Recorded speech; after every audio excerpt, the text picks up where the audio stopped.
الحمد للہ رب العالمین والعاقبۃ للمتقین والصلاة والسلام علی سید المرسلین اما بعد فاعوذ باللہ من الشیطان الرجیم بسم اللہ الرحمن الرحیم. پڑھیے الصلاۃ والسلام علیک یا رسول اللہ وعلی آلک واصحابک یا نبی اللہ. الصلاۃ والسلام علیک یا حبیب اللہ وعلی آلک واصحابک یا نور اللہ. تو پیارے بچوں، آج ہم پھر سے ایک بار حاضر ہیں درس مدنی قاعدہ میں. درس مدنی قاعدہ میں ہمارا سبق نمبر 1 چل رہا تھا حروف مفردات کے بیان میں. کائے کے بیان میں؟ حروف مفردات کے بیان میں. تو حروف مفردات کے تعلق سے جو اس کی ضروری باتیں تھیں وہ ہم آپ کو بتا چکے تھے، اور حروف مرکبات کے بارے میں بھی جو ضروری باتیں تھیں وہ بھی آپ کے گوش گزار کر دی گئی تھیں. اب جو چل رہا تھا وہ تھا کہ حروف مفردات جو 29 ہیں ان کی ادائیگی کرائی جا رہی ہے. کیا کرائی جا رہی ہے؟ ان کی ادائیگی. تو باقی حروف تو آپ کی ادائیگی ہو گئی. آج کے جو حروف بچے یہی لاسٹ ہیں، 29 تک ہو جائیں گے یہاں تک. تو آج کا پہلا حرف جو ہمارا ہے وہ کاف ہے. کیا ہے؟ کاف. اس سے پہلے آپ نے جو پڑھا تھا وہ قاف، جسے بڑا قاف بھی کہتے ہیں عام بھاشا میں، اور 2 نقطوں والا قاف بھی کہتے ہیں.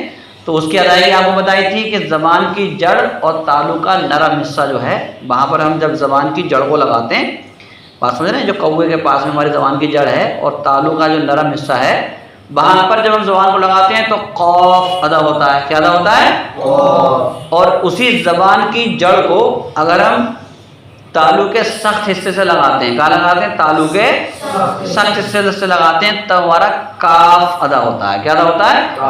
کاف. سمجھ رہے ہیں آپ؟ تو ہمارا کیا ادا ہوتا ہے؟ کاف ادا ہوتا ہے. کب؟ جب ہم زبان کی جڑ کو تالو کے سخت حصے سے لگاتے ہیں. تو پڑھیے کاف. اور اس کے بعد والا حرف ہے ہمارا لام. کیا ہے؟ لام. تو جب کنارے زبان کو ہم مسوڑے سے لگاتے ہیں، کنارے زبان کو کہاں سے لگاتے ہیں؟ مسوڑے سے، تو ہمارا حرف ادا ہوتا ہے لام. کیا ادا ہوتا ہے؟ لام. جو ہمارا کنارہ زبان ہے نا، اسے جو دانتوں کی اوپر والے جو ثنایا علیہ ہیں، اس کی جو جڑ ہے، اس کے اوپر جو تالو ہے اور تالو کے نچلے والا حصہ جو مسوڑا ہے، وہاں پر جب ہم اپنی زبان کو لگاتے ہیں تو ہمارا کیا ادا ہوتا ہے؟ لام ادا ہوتا ہے. کیا ادا ہوتا ہے؟ لام. ہاں. اس کی ادائیگی کیسے کریں گے؟ اس کو یوں پڑھیں گے، لام. پڑھو. اس کے بعد ہمارا حرف آ رہا ہے میم. کیا ہے؟ میم. تو میم کے بارے میں آپ کو بتایا کہ دونوں ہونٹوں کو ملا کر ہمارا میم ادا ہوتا ہے. کیا ادا ہوتا ہے؟ میم ادا ہوتا ہے. اور دونوں ہونٹوں کو ملا کر ہمارا با بھی ادا ہوتا ہے. کیا ادا ہوتا ہے؟ با. مگر فرق یہ ہے کہ با ہمارا دونوں ہونٹوں کے حصے سے ادا ہوتا ہے، اور میم ہمارا دونوں ہونٹوں کے خشک حصے سے ادا ہوتا ہے. یعنی جو باہر والا حصہ ہے نا، ہمارا ہونٹوں کے 2 حصے ہیں، ایک اندر والا حصہ جسے تر حصہ کہتے ہیں، ایک باہر والا ظاہری حصہ جو دکھ رہا ہے اسے خشک حصہ کہتے ہیں. تو ہونٹوں کے خشک حصے کو جب ہم دونوں کو ملاتے ہیں تو ہماری کیا ادا ہوتی ہے؟ میم. تو اسے کیسے پڑھیں گے؟ میم. پڑھو. ٹھیک ہے. اس کے بعد والا حرف ہمارا آ رہا ہے نون. تو نون کے بارے میں فرماتے ہیں کہ نون جو ہے سرا زبان جب ہم تالو سے لگاتے ہیں، کہاں لگاتے ہیں؟ سرا زبان کو ہم کہاں سے لگاتے ہیں؟ تالو سے لگاتے ہیں، تب ہمارا ادا ہوتا ہے نون. کیا ادا ہوتا ہے؟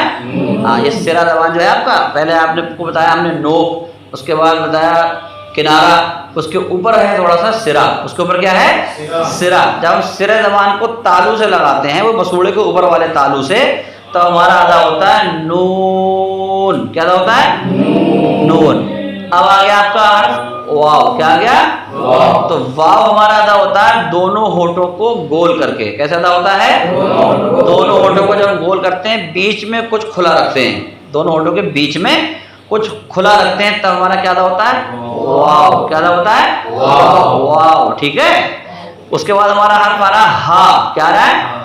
ہا. تو ہا جو ہے ہم نے آپ کو بتایا تھا یہ حروف حلقیہ میں سے ہے، یہ حلق سے ادا ہوتا ہے.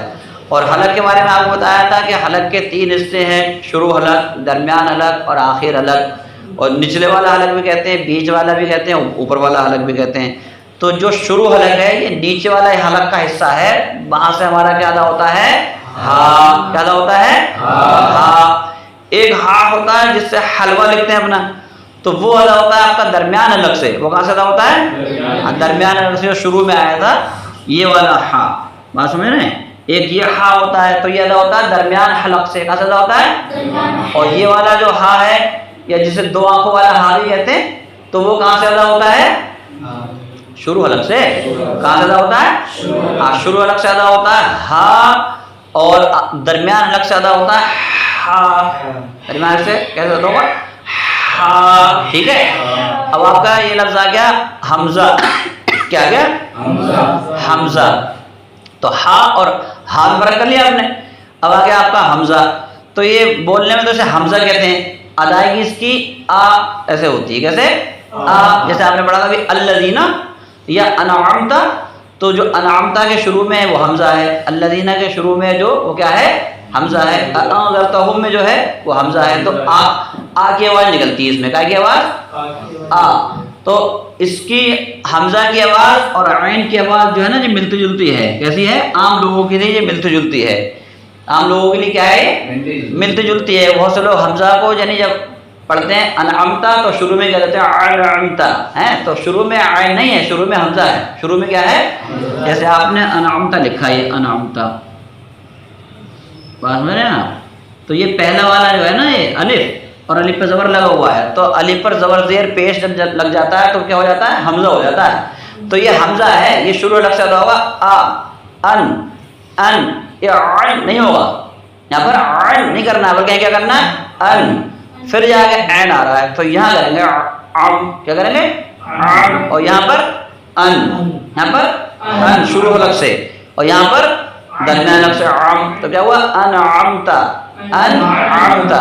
اسی طریقے بتانا چاہ رہا ہوں کہ حمزہ اور عین میں عام لوگ اس کی آواز میں فرق نہیں کر پاتے ہیں. تو حمزہ جو ہے جیسے آ، جیسے الذین یا انعمتا میں یا انذرتہم میں، تو یہ تو نکلتا ہے شروع حلق سے. بات سمجھ رہے ہیں؟ اور عین جو ہے انعمتا میں جو تیسرا حرف ہے عین، یہ نکلتا ہے درمیان حلق سے. یہ کہاں سے نکلتا ہے؟ درمیان حلق سے. تو یہ فرق رکھنا ہے آپ کو کہ حمزہ شروع حلق سے اور عین درمیان حلق سے. اب پھر آ گئی آپ کی یا. کیا آ گئی؟ یا. تو یا جو ادا ہوتی ہے، یا کا مخرج ہے بیچ زبان اور تالو. کیا ہے؟ بیچ زبان، یا ایسا کہہ لو زبان کے بیچ کا حصہ اور تالو کے بھی بیچ کا حصہ. وہاں سے ہماری کیا ادا ہوتی ہے؟ یا. کیا ادا ہوتی ہے؟ یا. تو پھر سے کہہ لیں کاف لام میم نون واو ہا حمزہ یا. ٹھیک ہے، یہ اس کی ادائیگی ہو گئی. اگر آپ اس پر غور و فکر کریں گے انشاءاللہ تبارک و تعالیٰ تو یہ بھی بہت آسان آپ کے لیے ہو جائے گا. کوئی کٹھن نہیں ہے. بس اصل یہ ہے کہ محنت چاہیے. کیا چاہیے؟ محنت. اور جب بندہ لگاتار محنت کرتا ہے تو کامیاب ہو ہی جاتا ہے.